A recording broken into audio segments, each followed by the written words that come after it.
Good morning, class. I want to take you through a topic about the communication skills. And I'm going to start with lesson 1, which is an overview to business communication. And just to give a lesson overview, I want us to understand that communication, first and foremost, is the thread that holds people together in their everyday lives. So whether it is in the social or business interaction, that is something that can be able to join and can bring people together. And therefore, we can say that communication binds together the actions of the individuals or organization to have desired objectives. The other name of objectives, it can either be the aims or the goals. Now, lack of effective communication will most likely result in some kind of problems to individuals or organization. And that is why we must have proper communication in order for the message to be taken home. So in this chapter, we shall look into communication as a process that enables people to share ideas, opinions, or suggestion which is given. Opinions are simply things which people think, and ideas and suggestion can also mean the same thing. And therefore, allow me to start from the introduction of what communication is. Now, communication can be defined as the transmission of information and understanding from one person or group to another. Now, the goal is to share the information in a way that the parties involved can be able to understand each other effectively. So this is very important. These two parties involved have and must be able to understand each other. Now let's look at the characteristic or the features of communication. People exchange ideas, feelings, thoughts, or statements every day. And we can highly make a descriptive statement about communication. One feature of communication is that communication is omnipresent. Allow me to explain that. Whatever form of our everyday behavior and activities will remain very much part of communication process. Everywhere we turn, some kind of meaning is created within us, while at the same time creating a meaning in others. Number 2, communication is complex. Don't forget, we are talking about the characteristic of communication.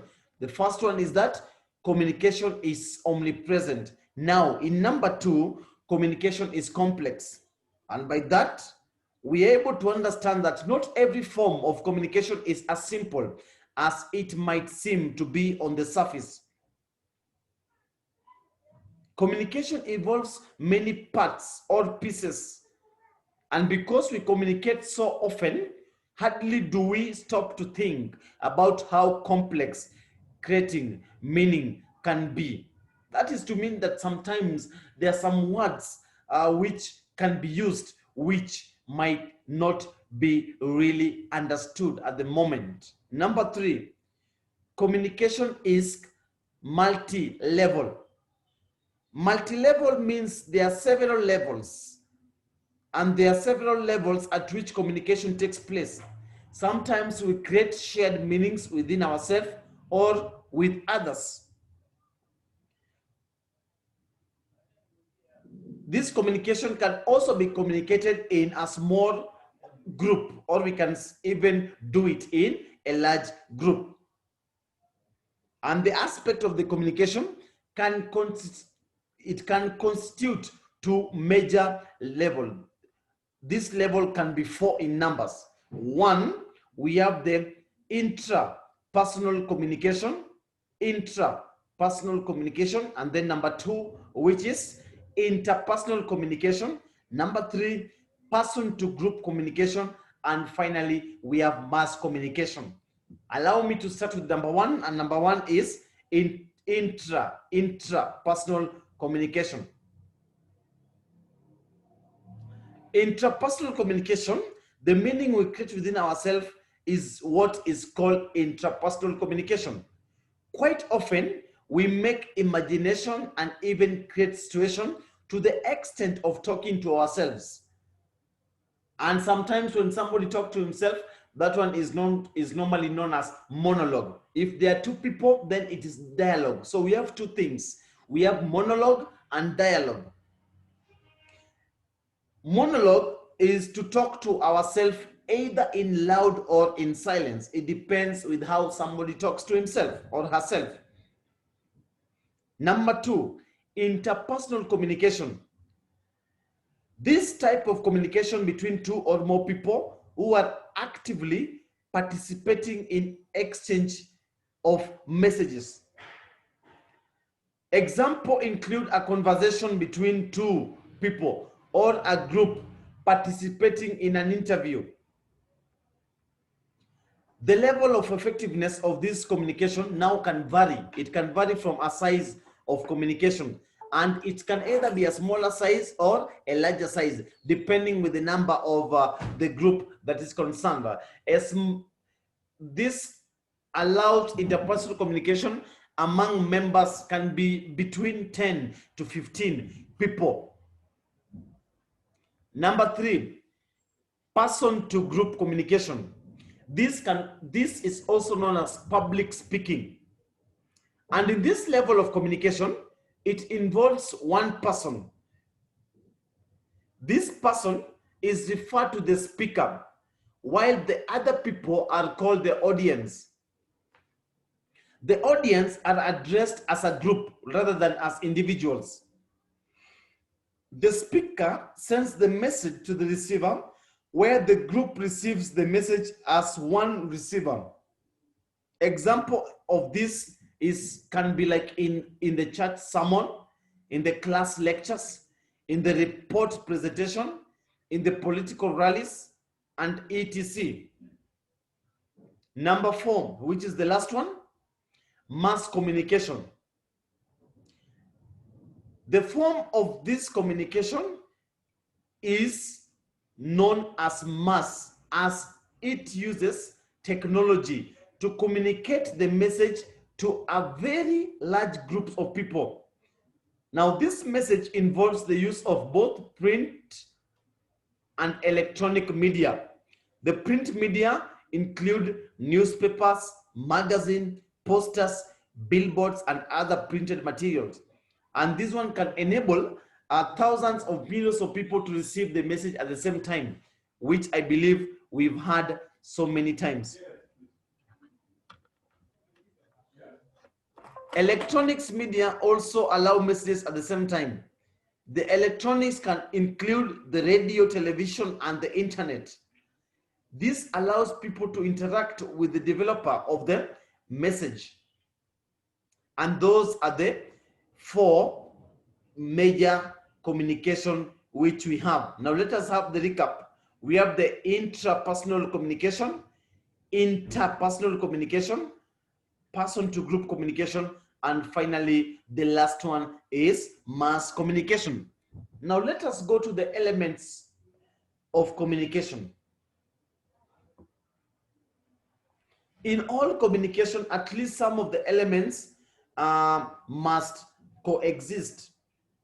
All business communication must have the following. One, it must have originated from somewhere. Two, it must be transmitted there. That means it must have some element of transmission.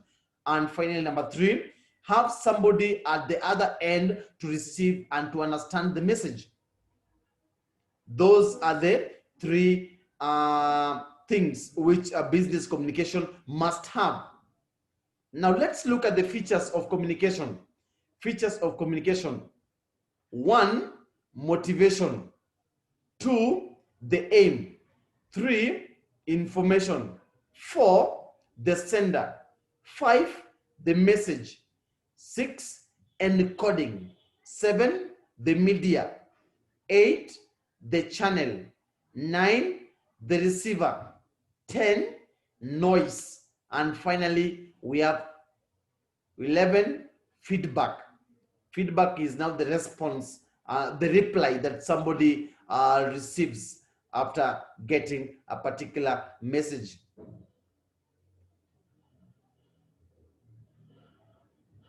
Now, each of these elements is significant as described below. How is it significant? To start with, there must be motivation behind it. Now, in motivation is the primary urge or the essence of communication. Motivation explains why communication takes place, e.g., example, the urge to meet the organization objectives and the desire to do a proper job for a pay, or the urge to tell someone someone's feelings towards them.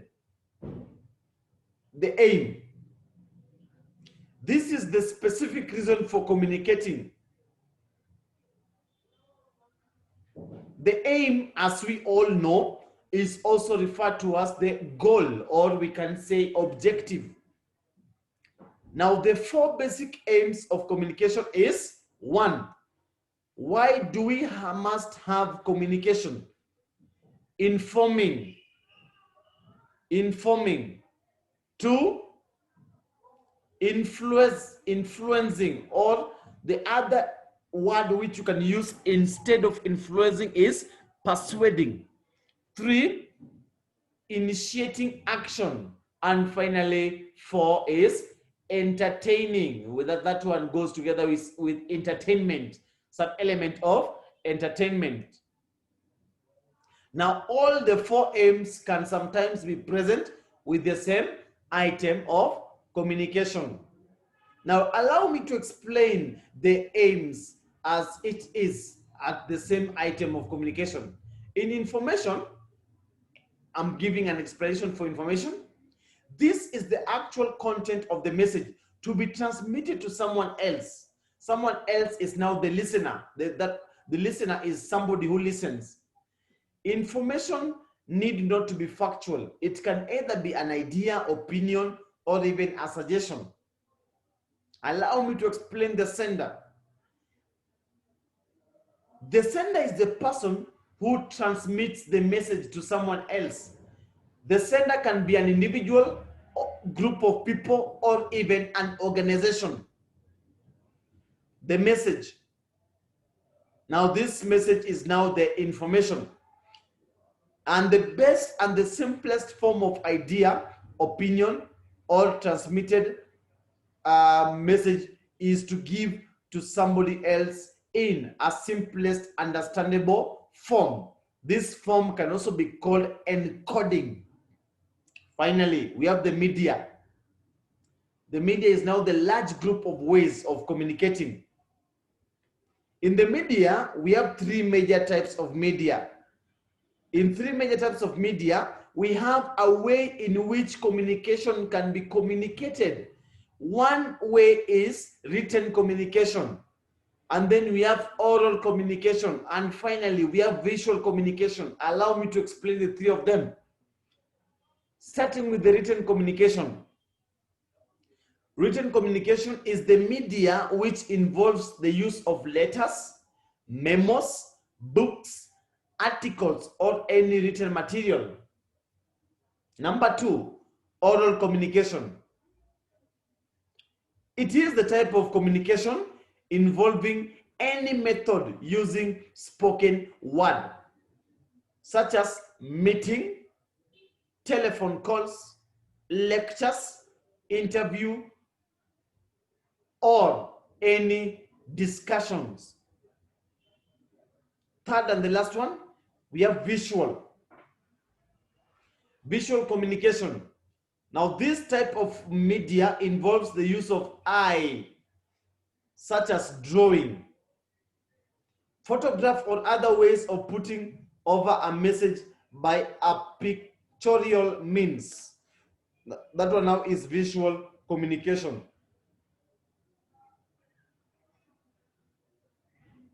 Now let us look at the channel. Channel is the physical means whereby this message can be conveyed. Under channel, we can be able to learn that for written communication, channels may be used such as the notice board or the public postal service. In oral communication, channels can be personal interview, committee meeting, departmental briefing, or even a class lecture. For visual communication, channel can be a computer printout, video slides, concerts, drawing, or other graphical expression.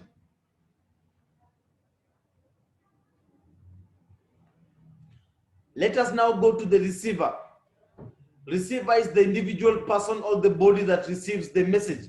As the name suggests, receiver. He is the one who receives that message. And this person can either be an individual person, organization, department, political party, or even a government ministry. Noise. As for noise, this is what we can say about it. Any factor which prevents an effective communication from taking place is termed or is being viewed as noise. Noise can be physical, such as the sound of the traffic, the typewriters, or telephone bells, which can interrupt a meeting. Feedback. This is the information which the sender receives back from the receiver, confirming that the message was received in the same way in which the sender had meant. Feedback is a verifiable reaction from the receiver. It can also be through receiver's facial expression that the sender asks the receiver to repeat the message again.